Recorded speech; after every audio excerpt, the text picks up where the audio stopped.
Good morning. My name is Ann Brazo. As many of you know, I'm the founder and CEO of MPN Advocacy and Education International. We're waiting for Dr. Gerds. We did have to change this time because of a surgery that he is, being pulled to this morning. So we had to change to 9 o'clock. And I apologize for that. And that's Eastern Standard Time. So for those of you on the West Coast and in other countries, I apologize if this is way too early for you.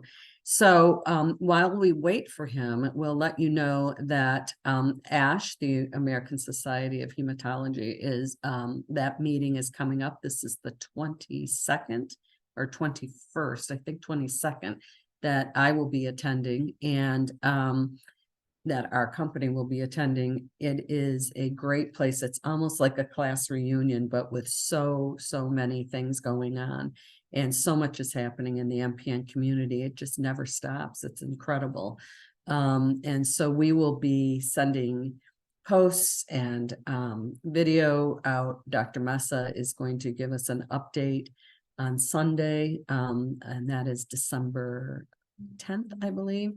On December 10th. And I think Dr. Gerds is also going to be giving us an update and a couple other MPN specialists, but you will hear from some of our industry partners as well. We are probably going to be sending stuff out beginning on Friday, December 8th, when we arrive. There's so much that happens there, and it's 3 days, I think 3 days this year. So some of you have sent some questions in for Dr. Gerds. We're still waiting for him. I hope he's okay. And we will be able to ask him anything you want to ask, send those along, and we will go from there. We already have a list of questions for him, but if you have ETMF or PV, please let us know if you have any questions. Also, next year, I wanted to share with you that we will be doing lots of different things. And one of the things that we stopped doing after the pandemic is hosting or having a breakout session for caregivers at our events. And we will reinstitute those. And that will start in 2024. We'll be hosting 3 live events in 2024, and then 12 to 15 webinars, which is what we did this year. Lots and lots is going on. I mean, we have a research project that we've been working on with Georgetown University for Vietnam vets, which is really exciting. We're going to be meeting with them at ASH and to figure out where we go from here. But some of you will be receiving a request to participate in a survey, and this is for Vietnam veterans, because of the work we've done with veterans who were exposed to Agent Orange and now have an MPN. We still are trying to get MPNs on the VA's presumptive list, so our veterans will be reimbursed for their treatments and so on. And so I still don't see Dr. Gerds here. We've sent him an email, and I think I'm going to send him another message. But in the meantime, if some of our industry partners that are going to be presenting today are ready, we can do our industry update right now. So Susie, would it be possible to do that? Yes, I can present now. Thank you, Thank you Ann. so much. Thank you. So good morning, and thank you for the opportunity to speak with you today. My name is Susie Seatman, and I am a nurse and patient engagement liaison with GSK Oncology.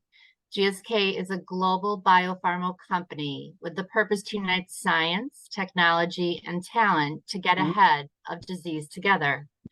GSK is focused on maximizing patient survival through transformational medicines. Our focus includes immuno-oncology, tumor cell targeting therapies, and synthetic lethality.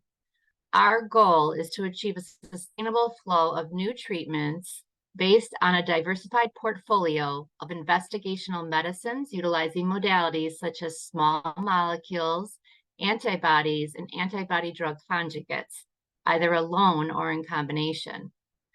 On September 15th, 2023, GSK announced that the U.S. Food and Drug Administration, FDA, has approved Ojjaara, momelotinib, for the treatment of intermediate or high-risk myelofibrosis, including primary myelofibrosis or secondary myelofibrosis, meaning post-polycythemia vera and post-essential thrombocythemia in adults with anemia.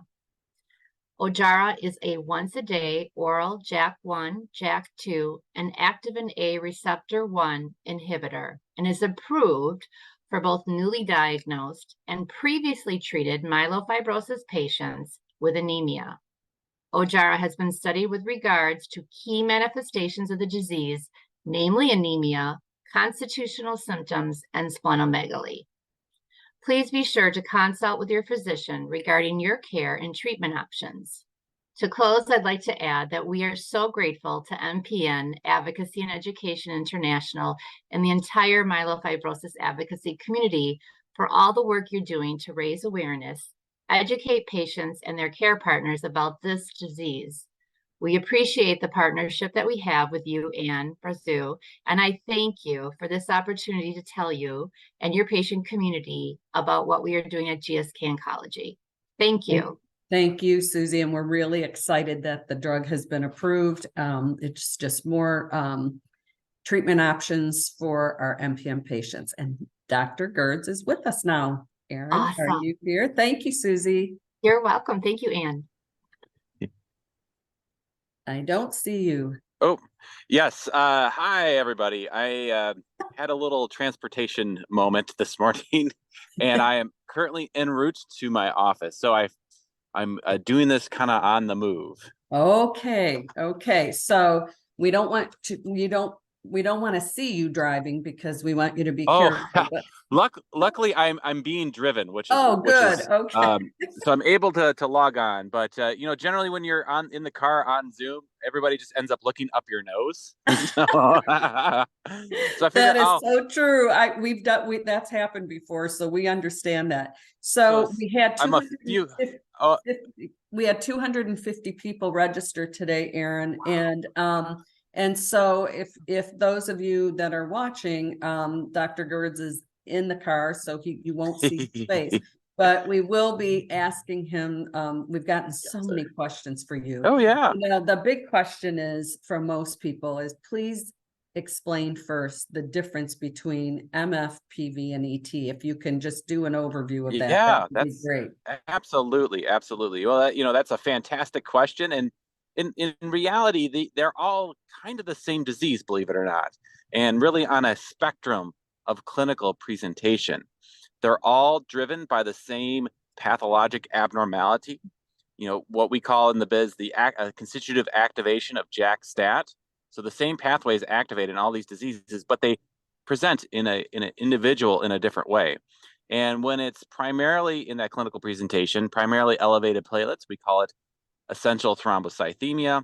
When it's primarily elevated red blood cells, acknowledging that both the white cells and platelets can be elevated, we call it polycythemia vera. And when we see increasing amounts of scar tissue in the bone marrow, we call it myelofibrosis. But in essence, it's really the same disease, at least in my mind, across that entire spectrum. But since the clinical presentations are different, some of the expectations and the way we treat them are a little bit different as well. And so that's kind of the basic construct of the differences between the three pH negative MPNs and similarities. Thank you so much. That's great. I mean, what a great overview. I'm going to start with a question for you. We've got some great ones here, and I'm sorry you just all get to see my face today, but that'll change shortly. Would you alter a treatment plan and prognosis in a PV post-PV MF patient who has acquired a TP53 mutation with a 5.8% VAF? Now, that's a tough one. That's a good one for your first question this morning. Oh, wow. Yeah, that'll get me nice and warmed up there on a cold morning. P53 mutations are always tough, no matter what disease we're talking about, primarily because it's a resistance within the cell against any type of chemotherapy we may be using.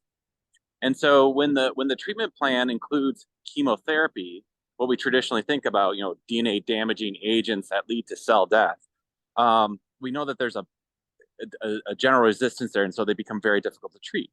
Even when we think about a very aggressive treatments like stem cell transplant that rely on chemotherapy for conditioning and to kill off a bunch of cells, it does increase the risk that the disease may persist beyond that. In someone with polycythemia vera, it really doesn't affect how well hydroxyurea can work or interferons may work, to the best of our knowledge. And so, it wouldn't necessarily change the treatment at that moment as long as the patient still has polycythemia vera. But certainly I would consider referring that patient over to the transplant team for consideration of getting HLA typing done, and just kind of a basic, like getting plugged in, if you will. That in the event that this starts to turn into myelofibrosis, or even if the blasts start to creep up and we're considering a progression to accelerated phase disease, we can pivot to transplant sooner rather than later. That's a great answer. And so the next question is, and this is a great question, and this comes up not very often, but interestingly, lately it has. And that is, can you still donate blood with an MPN? Yeah, I saw that in the question box. So the answer is no. So MPNs are considered to be a cancer.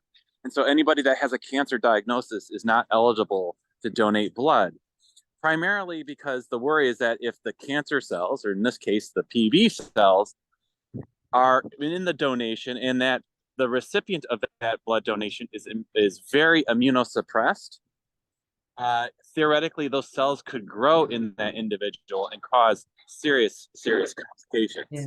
Yeah. All right. This person was diagnosed 1 year ago, and they're having, is it chorea? Chorea. I don't recall hearing this before. Okay. In their hands and fingers and toes.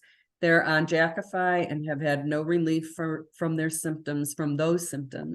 And now movements are in their arms and shoulders. Have you seen this before? And what advice would you impart? Yeah, so chorea is kind of like a uncontrolled movement of the arms and legs. I would say that I've never seen that before.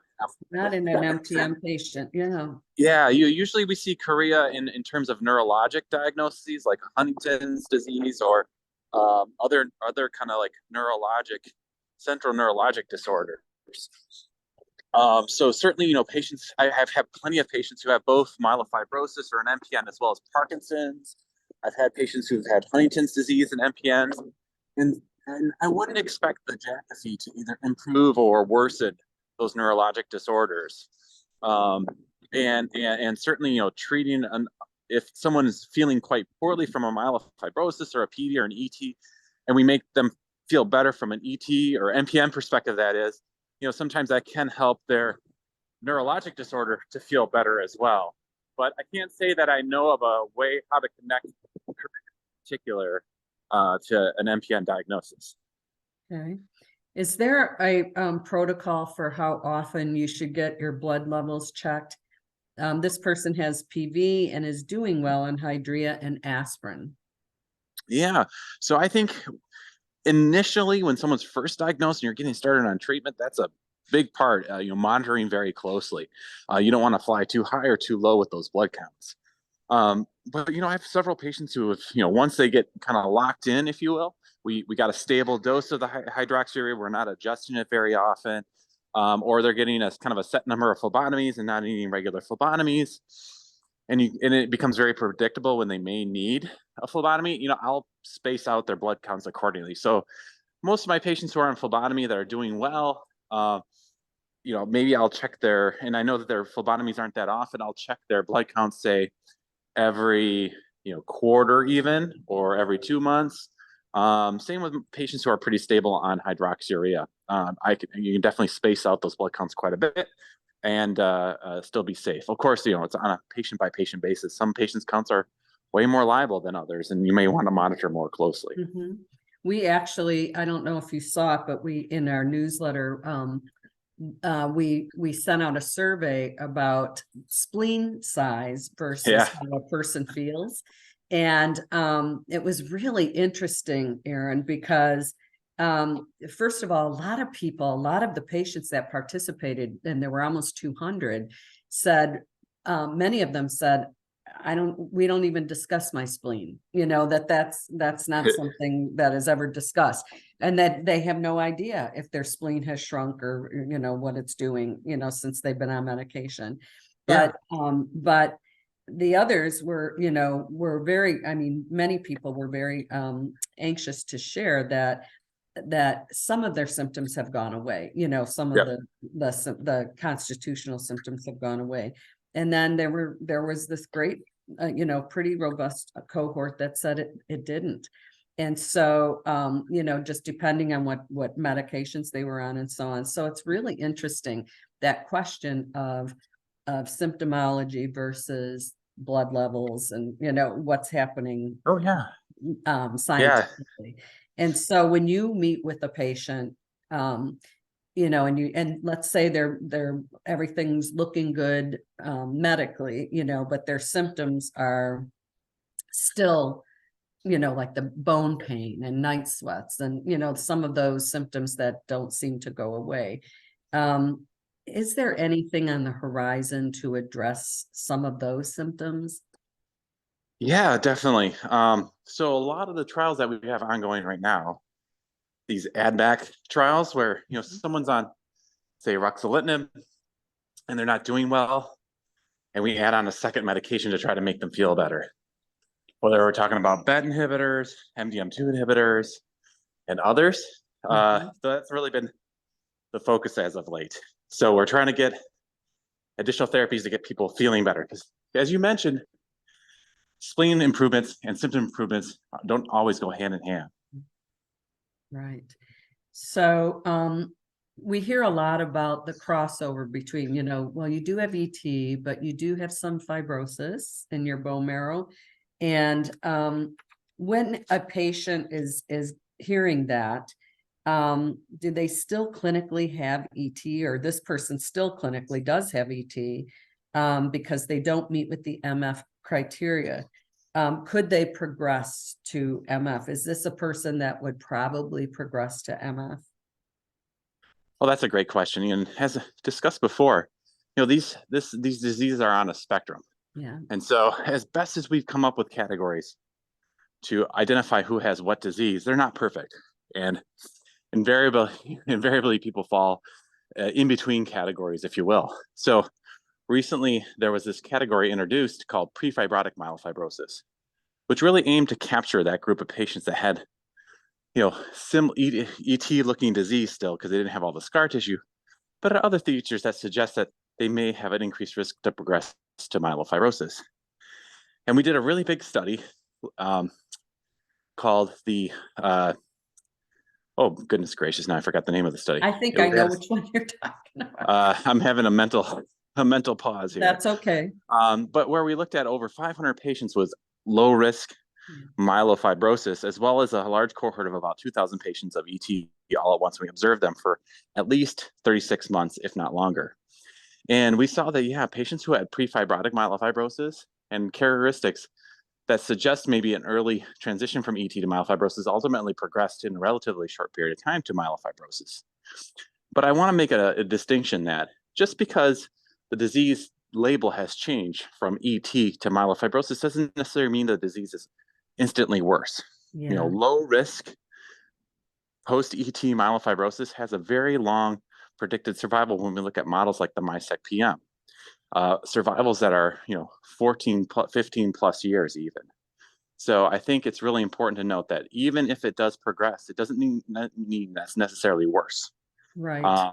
Within the given context. And there's so much more that we look at. We look at the mutations, we look at the chromosomes, we look at other kind of pathologic features to help determine who has worse disease versus someone others that don't. Right.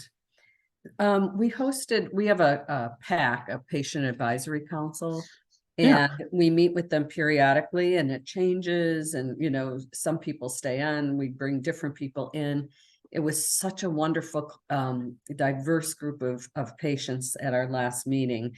And we talked at length about inflammation And Mhm. one of the patients has been taking antibiotics basically for inflammation and trying to stay on an anti-inflammatory diet and seems to be doing pretty well. Can you address, I know Angela Fleischman is Yeah. doing some work in inflammation and MPNs, but aren't most cancers or aren't some cancers, Katrina Jameson talked about, what she Mhm. was studying, like if a person had mono and then a couple of years later is diagnosed with an MPN, and in the audience that day there were several people that had mononucleosis, several years ago. And I mean, can you kind of address that a little bit? Yeah.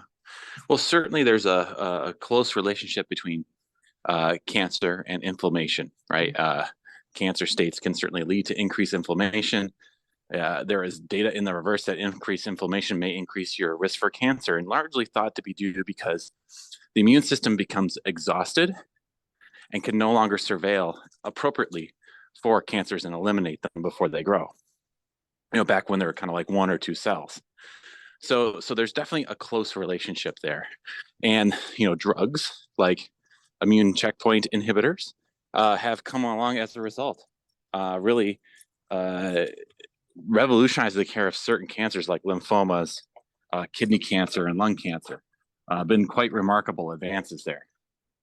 The link of a viral infection and then a subsequent cancer is real. Like there are definitely Epstein-Barr virus, the monovirus driven lymphomas that are endemic in areas like Africa. But it's with the link with MPNs is unknown.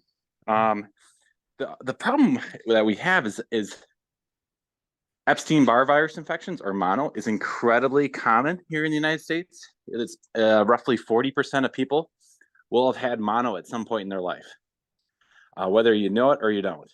And so saying that, well, a mono infection will cause an MPN, I think it's going to be really tough to prove epidemiologically, meaning the science and the study of how diseases behave in large populations. So I think epidemiologically, it would be something really difficult to prove.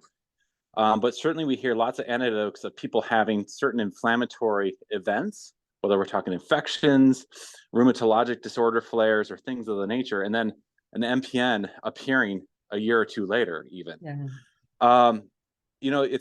To me, in my mind, it's almost like a chicken and the egg. Now, was the MPN always there? Because there's lots of data suggesting that the mutations that occur that ultimately lead to an MPN happen decades before a diagnosis. Was the MPN there subclinically, and then the inflammatory event then allowed it to kind of like come to the surface? Or was it truly a causal relationship there? I think that's what I struggle with in my mind, linking the two together in that nature. But it definitely, there is an association there. Cancers cause inflammation. Inflammation can increase the risk of cancers. And so clearly going down the inflammatory and immune system pathway in a larger sense, it makes it makes complete sense in terms of a therapeutic strategy.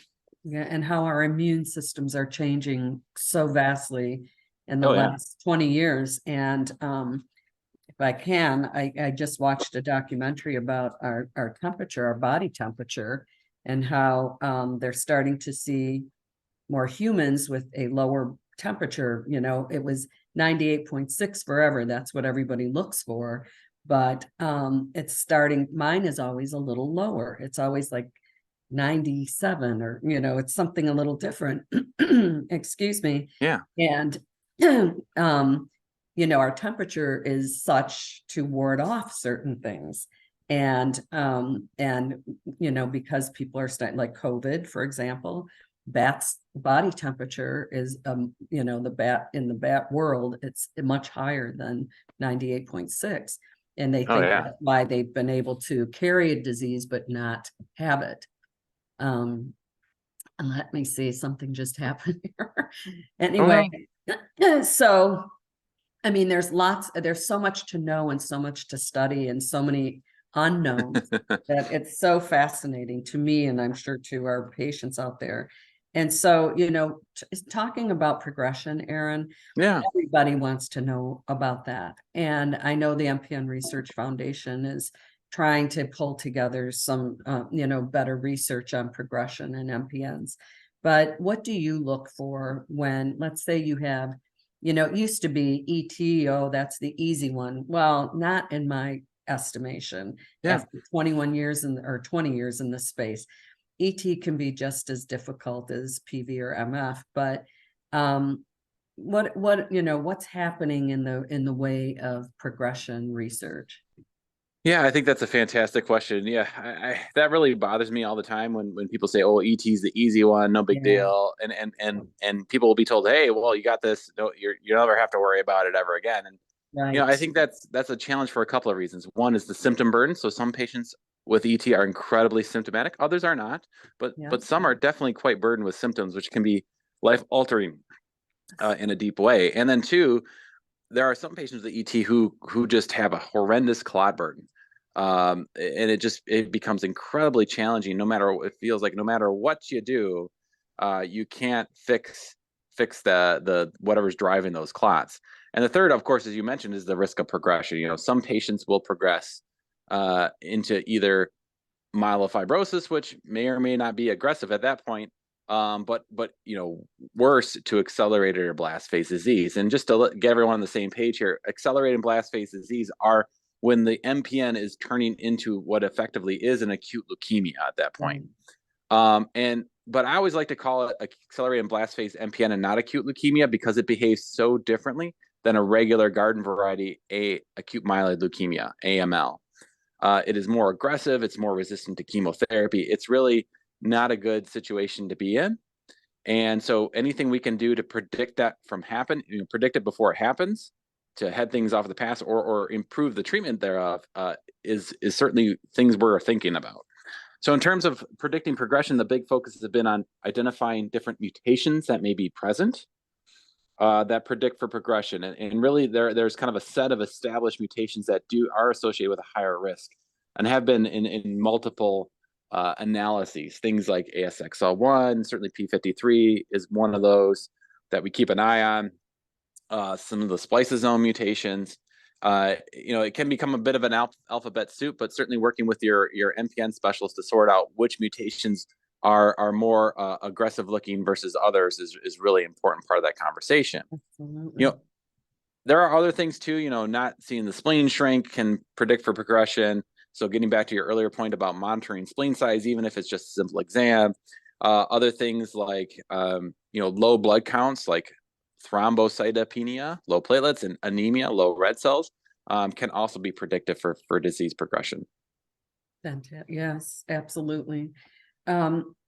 So when you see your patients on a regular basis, and again, do you ask them how they feel? Like, what are you sleeping? Do you have night sweats? Do you have bone pain? Do you have neuropathy? Is that a question that comes up or does it not unless they say it? Yeah, so I've definitely taken the approach of using the MPN 10 or a system assessment form, if you will. Yes. These 10 questions of common symptoms that can be part of myelofibrosis, and doing that every visit. Let me just mute this other one. Well, look at you. I haven't seen the facial hair yet. I just got rid of mine. Yeah, I was getting a little. I have less time in the morning with the kids' new bus schedule, so I got my 10 minutes back by not shaving. It looks good, Aaron. Thank you, and thank you for your patience with my travel woes. This was so seamless. I thank you very much. This was great. It's been great. The question was, I use the MPN 10 every visit. So the 10 questions of common symptoms that occur in patients with MPN, and ask the patients, are you having any early satiety, meaning filling up right away when you eat? Are you having abdominal discomfort? Are you having any bone pain? And describe what bone pain is, differentiating from joint pain, and so on and so forth. Every visit.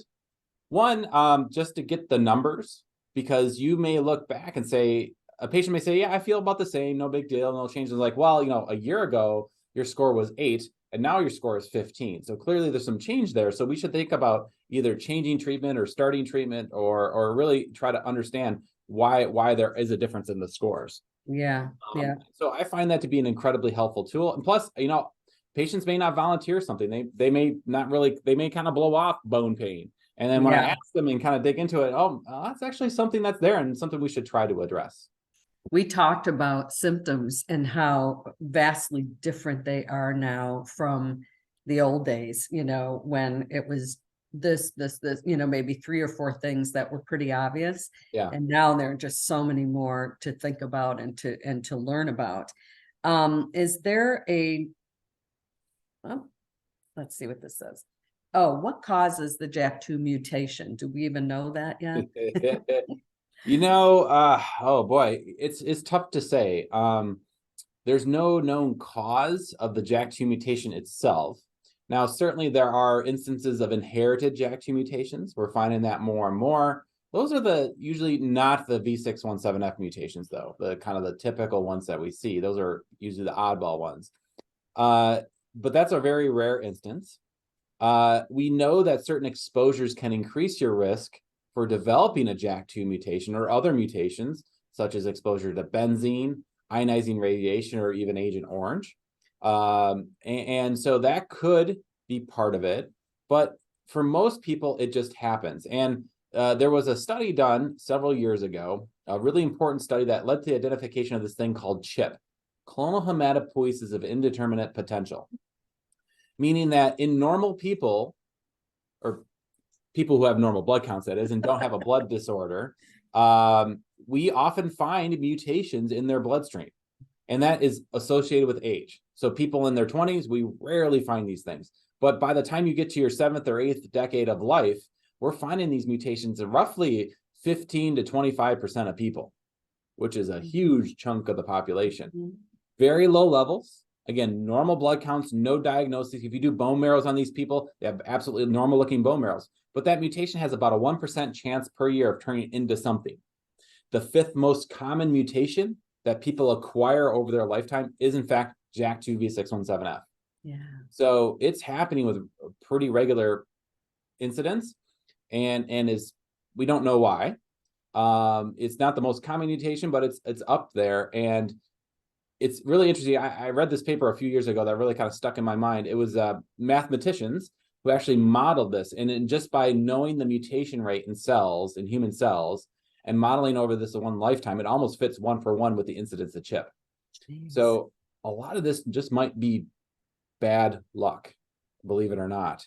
And probably partially because we can't explain it fully, but partially because we all do acquire mutations as we age, and they could potentially turn into one of these diseases. And JAK2 happens to be a more common one we acquire in our blood system. Is that, would you say that was internationally or just in the US? That study that identified CHIP, it was in just the U. It was in the US, but it's been duplicated in other areas around the world subsequently. I'm curious only because of the geography Yeah. and what we do here that some other countries don't do with the food and processing and all that stuff. I mean, other countries do have really nice databases where the whole country is in a database. Yeah. With samples, and those the US data has been replicated in those countries in Europe. Not a lot of data out of Africa, some out of Asia, which is again, same story. Wow. So this so is interesting. a Plus, human. we're living longer, I mean, the human race is living longer also. So, there's so much. I'm on Pegasus injections monthly. How do I recognize when I'm in remission? And if I am, do I still need to do the injections? Oh man, that's a great question. So there are different types of remission. There's, kind of just generally speaking, there's hematologic remission, meaning your blood counts are normal. Whether you have ET or PV, those counts are in the normal range or pretty close thereof. And if your blood counts have been in the normal range for some time, say you've been in hematologic remission for 2 years or so, there is emerging data that, you may be able to discontinue or take a holiday away from the Pegasus. Jean-Jacques over there in France has been pioneering this study, and in all honesty, I've used it for some of my patients and have had some success. I have a couple patients now going on about 2 years on their drug holiday, which is fantastic. Yeah. Still normal blood counts. In that study, or the preliminary data from that study so far, it seems that patients who have low allele burdens, which is a ratio of mutated to normal reads of a gene, particularly JAK2 or calreticulin or MPL, those with allele burdens less than 10% were the ones that did the best on the treatment holiday, which kind of implies that patients who are in deeper remissions may do better with this. So there is a phenomenon called molecular remission. Yes. Meaning that when we check for the JAK2, MPL, or calreticulin mutation, we can no longer detect it with our current technology. And for JAK2, that's a pretty deep read. Less than 1% of reads, if they are positive, will show up on our testing, modern testing. So if you could be in a hematologic remission, but even be in a much deeper remission called a molecular remission with interferons. That happens in roughly 10% of the cases.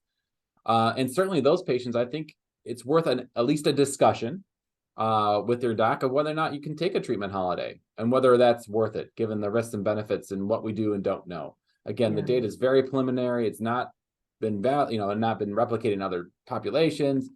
But I think you can have a discussion. I think the risk is pretty minimal for a standard risk patient coming off, because in that study, patients who did have a rise in their blood counts during their drug holiday were able to go back on interferon and largely get their counts under control again. Okay, great answer. All right, this is interesting because when I worked at the MPN Research Foundation, Bob Rosen, who is now no longer with us, had PV, and when traveling, it really bothered him when he traveled. And this person travels quite often and long haul flights, and it does impact their hematocrit. Is it feasible to continue to fly a lot? Absolutely. So a couple of thoughts on hematocrit. Certainly, it's a number, it's a measurement, and knowing what that measurement is important. So hematocrit is the percentage of the volume of your blood that's made up by red blood cells. So not only having increased numbers of red cells will make the hematocrit go up, but also reducing the volume of everything else. So if you're very dehydrated because you don't want to pee on the airplane and you haven't drank anything in 2 days, it will make your hematocrit go up, Okay. right? Things like elevation take time. Actually, if you go to elevation right away and hydrate, you will actually see a drop in your hematocrit temporarily, because your body takes a few days for that bone marrow to kick in and make more red blood cells. That's why when mountaineers are adjusting to elevation, they wait for a few days so their body can make more red cells before they go up higher and make other subtle adjustments. But a big part of that's red cells, and it takes a few days to make red cells. So yeah. But getting on an airplane, staying hydrated, and there's data now that actually getting up and exercising during the flight can reduce the risk of blood clots. So as long as you're doing those things, I think you're good to fly. Okay. How soon after phlebotomy will the hematocrit levels drop? Yeah, so that's a kind of a double thing too. So initially you take the red cells out and you hydrate afterwards. You're going to increase that plasma volume, so the hematocrit's going to come down very quickly. But then the secondary effect is the iron deficiency. You're not removing red cells only, you're removing the iron inside those red cells. And so that takes a little bit more time. And once you become iron deficient, that will also hold the red cells down. So it is a kind of a double effect. The first one, the taking out the red cells, increasing the plasma volume by hydration afterwards, that's a temporary effect, lasts a few days to a week. But by then the iron deficiency is starting to kick in to control those counts. This person is 71 and was diagnosed with PV. When she was diagnosed, she was immediately put on hydroxyurea, and her levels are good. She does not need phlebotomies, but her doctor recently put her on 5 milligrams of folic acid. Is that a good idea? It's certainly not harmful. Folic acid is a water-soluble vitamin, so if you get too much, you just pee it out and make your urine more expensive. So most patients, you don't have an issue. You'll see the MCV get larger, the average size of red blood cells get larger or smaller. You can see it get larger with hydroxyurea because that's part of the way the drug works. It's of no clinical consequence. Unless an individual is folate deficient, I usually don't start them on folic acid.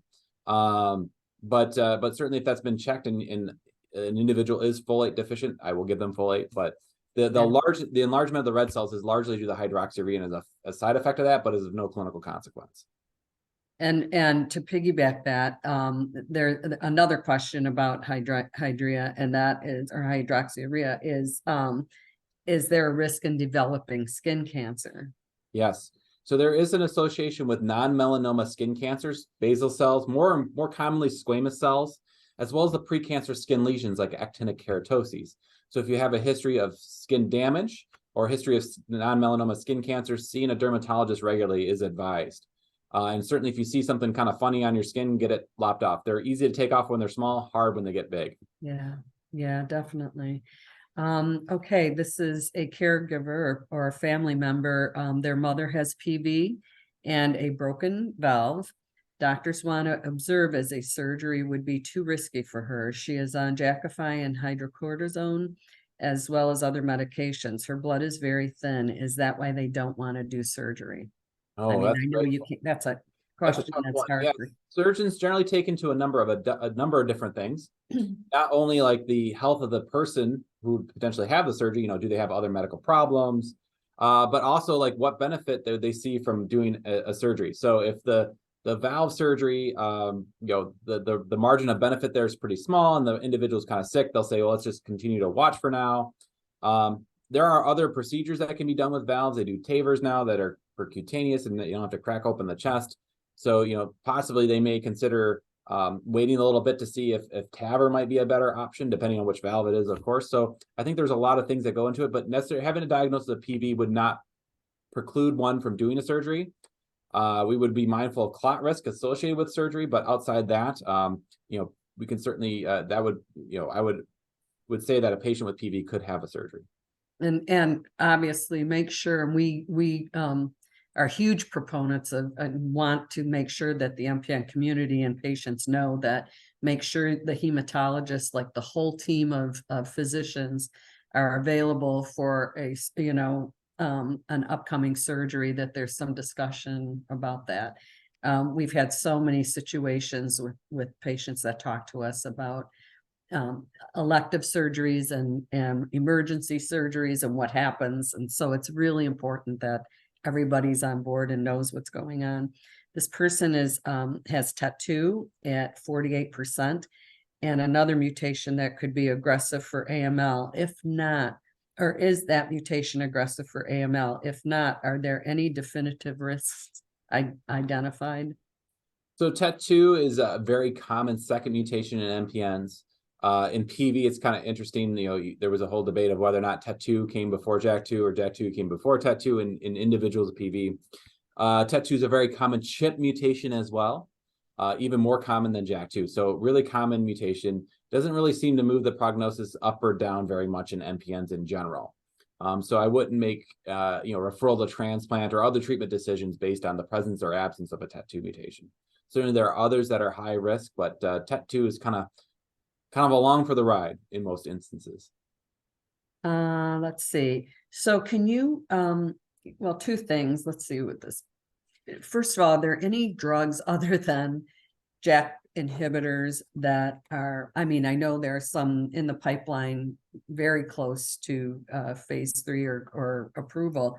Can you share that with us and what's in the pipeline and for all of MPNs and for all the MPNs?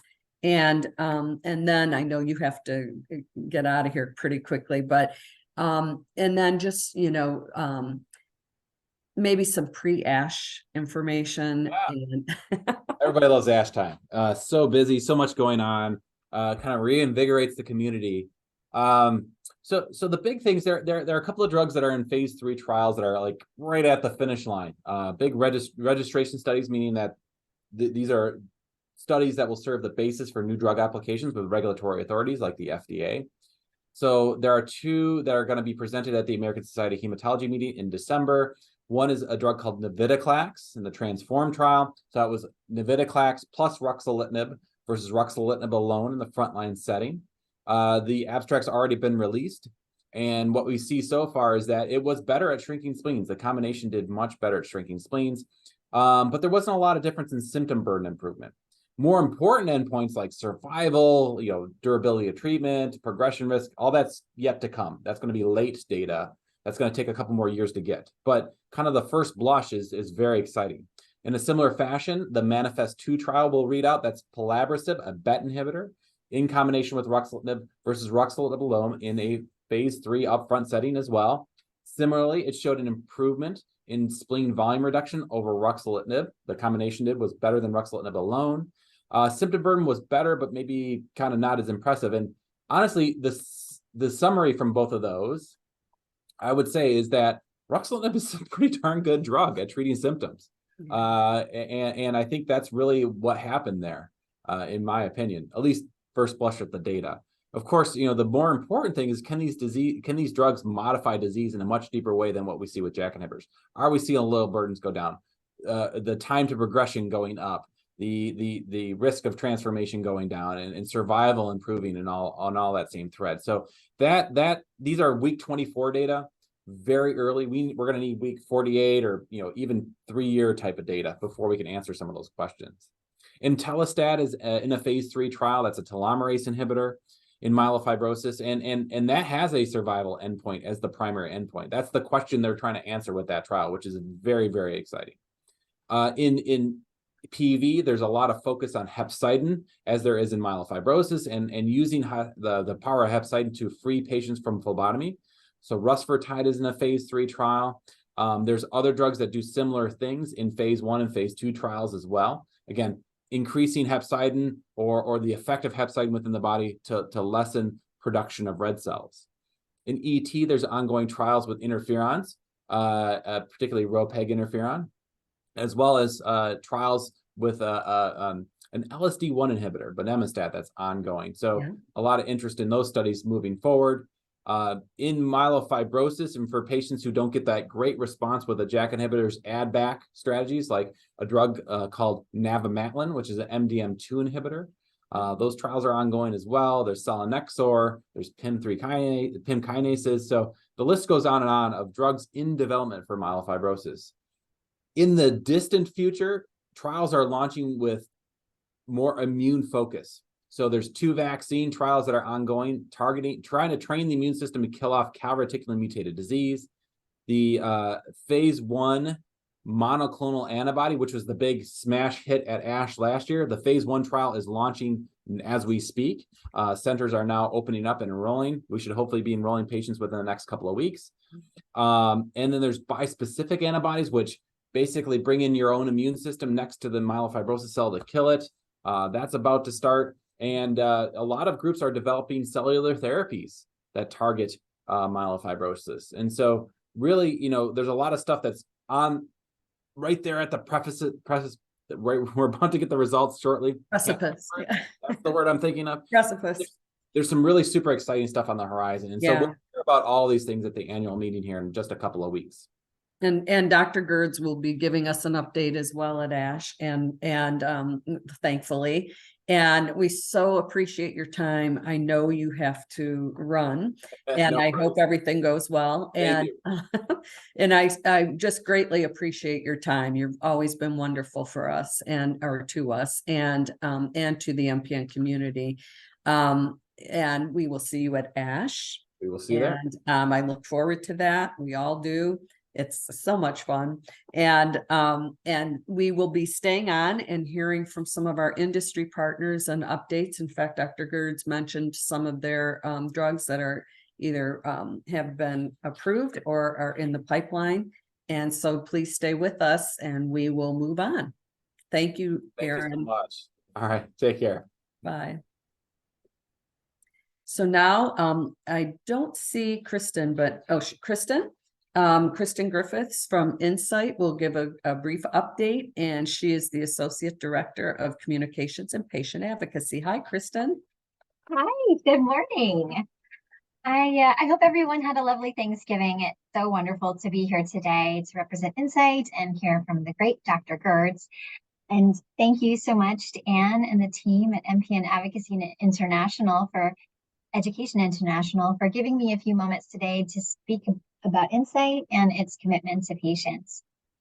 Insight is a Wilmington, Delaware-based biopharmaceutical company, and we're committed to making a difference in the lives of patients through scientific discovery.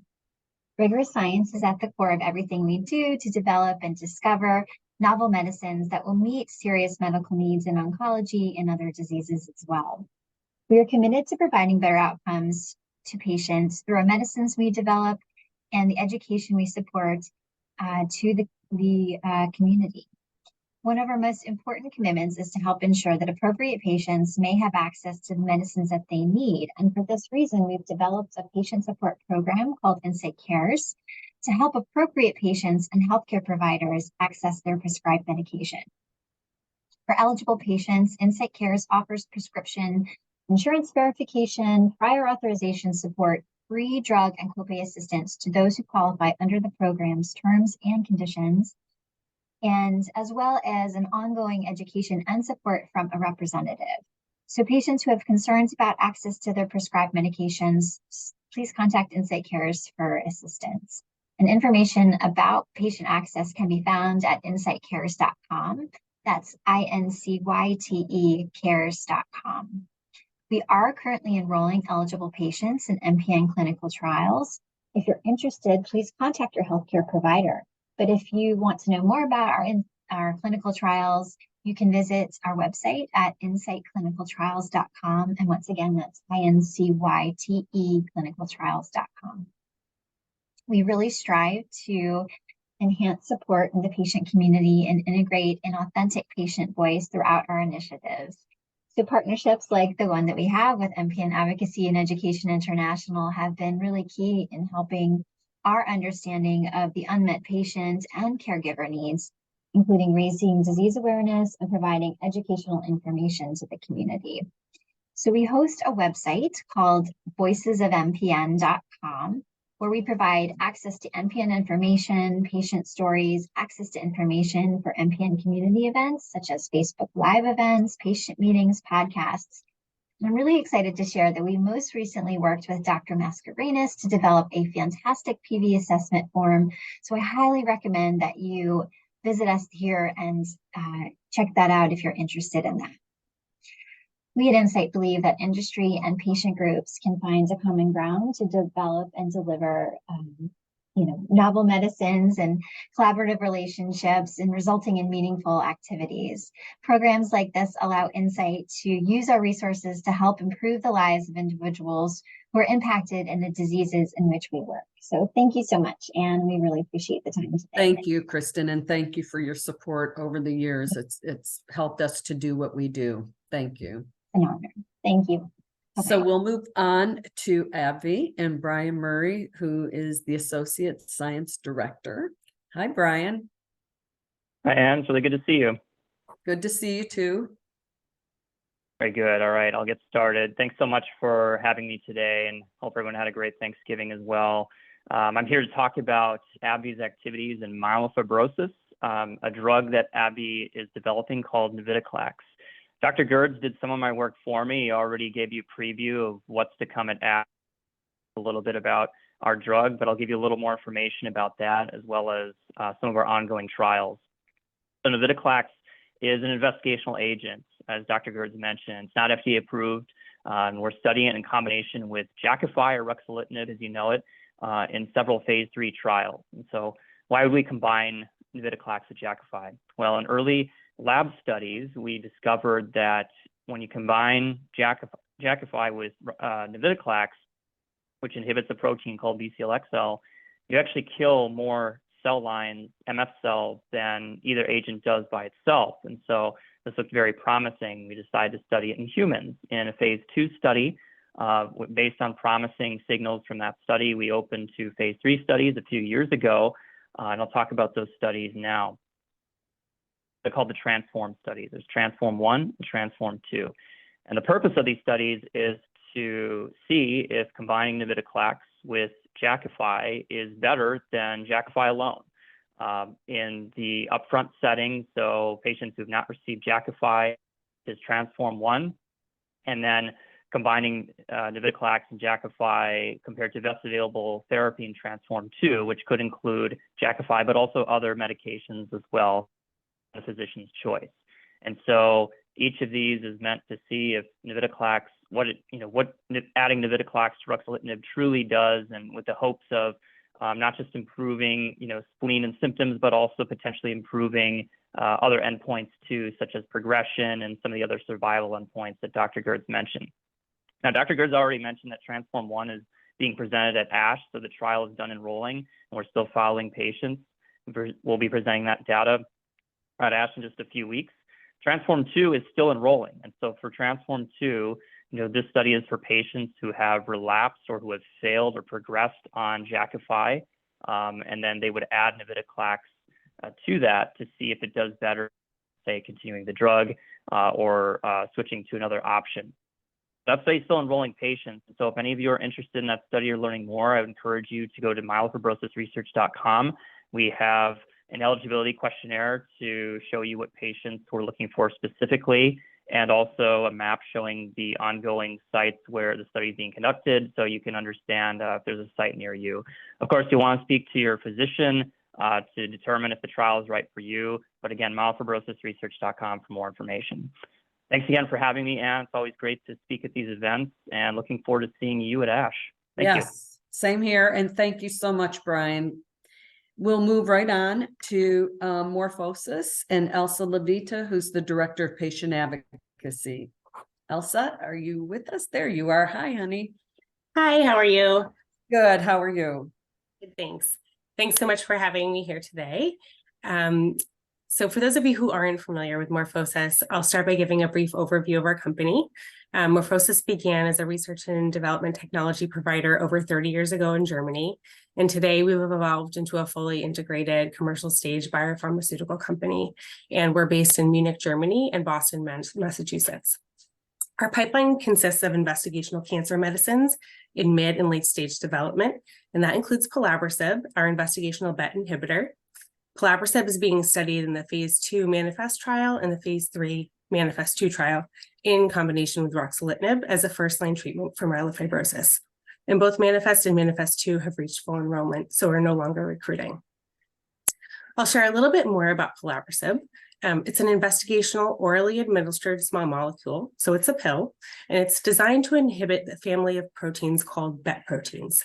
The BET family of proteins is an emerging potential therapeutic target that can modify the underlying drivers of disease in myelofibrosis. And JAK inhibitors, by influencing the JAK-STAT pathway, have already been approved to treat intermediate and high-risk myelofibrosis. Combining BET inhibition and JAK inhibition in preclinical studies suggests the potential for the two to act synergistically to alter the underlying disease process in myelofibrosis. So MANIFEST-2, the phase 3 trial, is a global multi-center, double-blinded, randomized study comparing pelabresib in combination with ruxolitinib versus placebo plus ruxolitinib in patients with myelofibrosis that have not previously been treated with ruxolitinib. So 430 patients were randomly assigned into two groups of equal size in this trial. Understanding that spleen enlargement reflects myelofibrosis disease activity and can cause significant pain and or discomfort for patients, the primary endpoint of the MANIFEST-2 trial is the proportion of patients who achieve a 35% or greater reduction in spleen volume 24 weeks after starting treatment. This is also called SVR35. And since we know that people living with myelofibrosis can experience severe symptoms that may diminish their quality of life, the key secondary endpoints of the MANIFEST-2 study are the proportion of patients achieving a 50% or greater improvement in their total symptom score 24 weeks after starting treatment. And this is called TSS50. We also have a newly added key secondary endpoint, which is absolute change in the total symptom score. This measures the change in the average total symptoms from baseline to 24 weeks after starting treatment. Last week, we released positive top-line results from this phase 3 Manifest-2 study, and we will present more data at the upcoming ASH meeting, as previously discussed. And we'll work closely with Anne and Mallory to ensure regular and timely updates on this study is shared. Just a reminder, pelabresib is still investigational, and safety and efficacy have not yet been established. It's not approved by any regulatory authority, and there is no guarantee that it will be approved. Here at MorphoSys, we're honored to work closely with the patient advocacy organizations serving the blood cancer community, like MPN Advocacy and Education International. We strive to aid the community by creating and supporting programs that provide education, services, and tools to people diagnosed with myelofibrosis and other types of blood cancers and their families. And when we engage in with the community through forums such as this one here today to understand the patient perspective and journey so that we may incorporate those critical insights into our research and development efforts. Thank you again for your partnership. Thank you, Elsa. Thank you. We'll see you at ASH. Moving on, we'll hear from Protagonist and Jane Varian, who is the medical science liaison.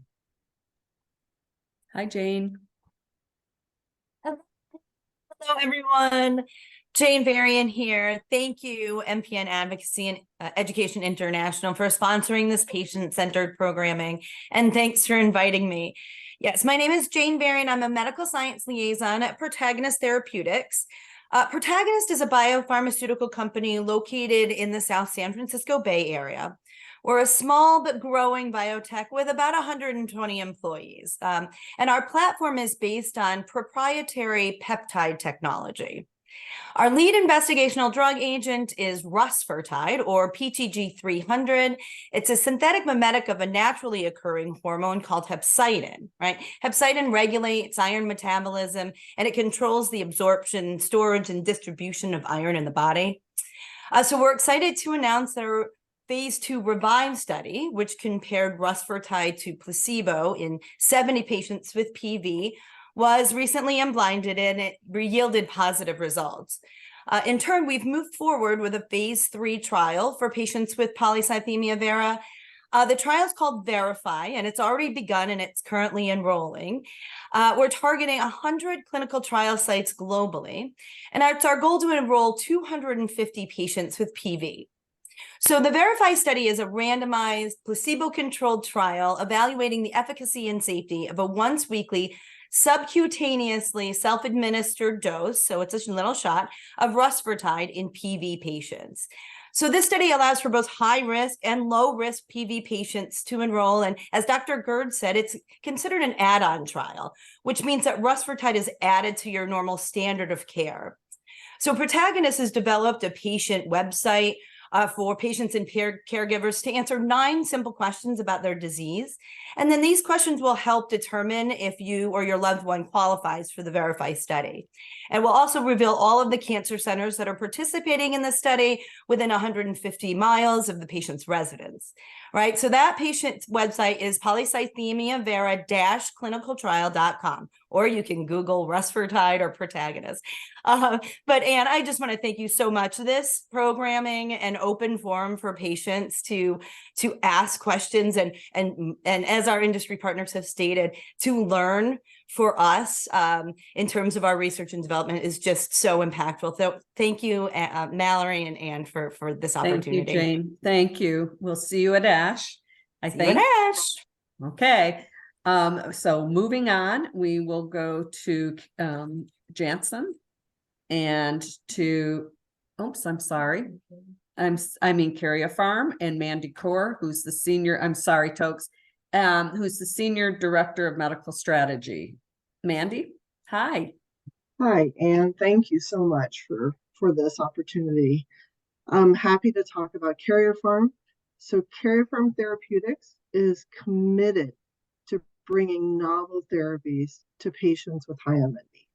And we're really excited to be developing new treatment options for patients with myelofibrosis. We are currently evaluating selinexor, an investigational oral drug, in clinical trials for patients with myelofibrosis. And we've heard from patient advocacy organizations like Anne's really how important it is to capture these patient-reported outcomes in our myelofibrosis clinical trials. So we're really partnering with these organizations to make sure we best understand the ways to support patients in the clinical trial process. I really want to thank Anne, thank Patient MPN Advocacy and Education International for organizing this meeting and really partnering with companies like ours to make sure the patient voice is heard in all that we do. I want to thank the patients, the families, and care partners, physicians, the site staff, really involved in clinical trials and making sure it's possible to advance new therapies like selinexor. And if you really want to find out more about our clinical trials here at Karyopharm, you can visit our website. So www.karyopharm.com/patients/clinical-trials. Or you can email us, clinicaltrials@karyopharm.com, to find out more information. Thanks, Anne. Thank you, Mandy. Thank you for that update. We appreciate it.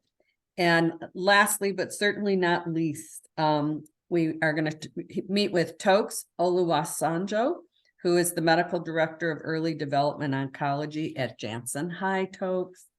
Hi, Anne. Thank you so much for this wonderful opportunity to share again Janssen's study of our VAC 85135 vaccine. It's an investigational vaccine regimen, and it's currently being evaluated in patients with MPNs.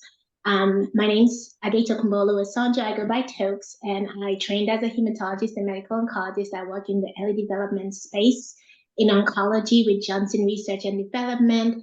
And Janssen's global pharmaceutical organization, we've got several therapies in our oncology pipeline for diseases that involve blood cells and the bone marrow, including the investigational vaccine regimen, which I'll be discussing today. I'll share some information with you now about our exciting study, but for more details, you can go to clinicaltrials.gov, and you can also see Janssen's QR code that'll be available once the video for this meeting is uploaded. You can also call to speak with a trial navigator at 1-844-434-4210. And that number again is 1-844-434-4210. Our MPN vaccine study is evaluating a vaccine regimen for adults who've been diagnosed with an MPN. People who take part in this study would either receive the vaccine regimen alone or will receive the vaccine regimen in combination with an additional study medication that is approved to treat some other conditions. The vaccine regimen is investigational, so it's not been approved at this time to treat MPNs.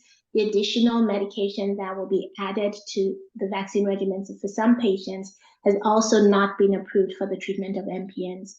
It means that only people with an MPN who participate in research studies like this one can receive this vaccine regimen either alone or in combination with the study medication. The regimen is made up of 2 oncologic vaccines that are administered at different time points, and the way they work is quite similar to a flu vaccine. But while a flu vaccine trains your immune system to recognize and destroy the flu virus, an oncologic vaccine trains your immune system to recognize and destroy cancer cells. The safety and effectiveness of the vaccine regimen are currently being evaluated to determine if it helps your immune system attack the MPN cells in your body.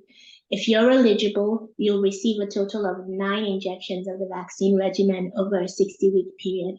If the additional study medication is part of your treatment, you would also receive 9 intravenous infusions of this study medication.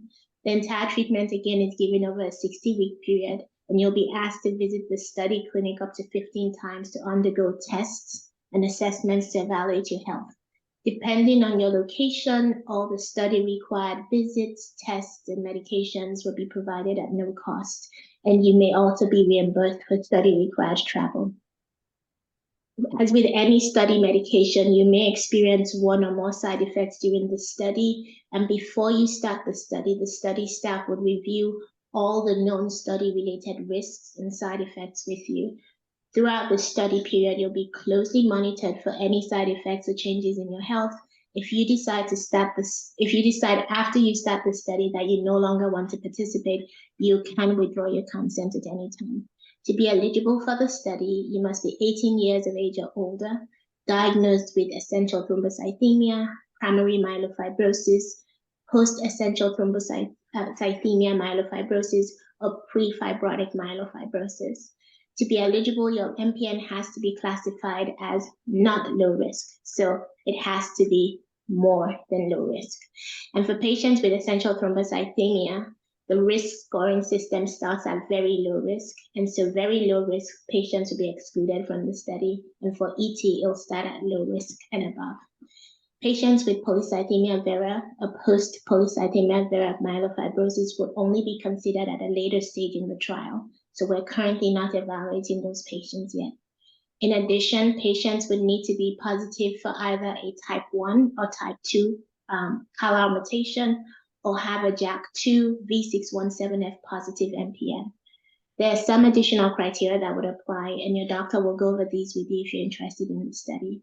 I want to thank MPN Advocacy and Education International again for this wonderful opportunity to share Janssen's commitment to develop innovative treatments for MPN patients worldwide. Thank you again. Thank you, Tokes. Thank you very much. And we'll see you at ASH, I hope.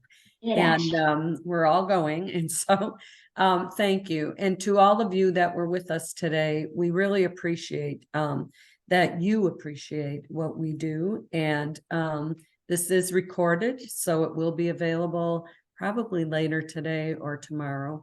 And you can review again. If you have questions, send them to us. We'll send them to Dr. Gerds and see if we, if he has time to answer those at that time.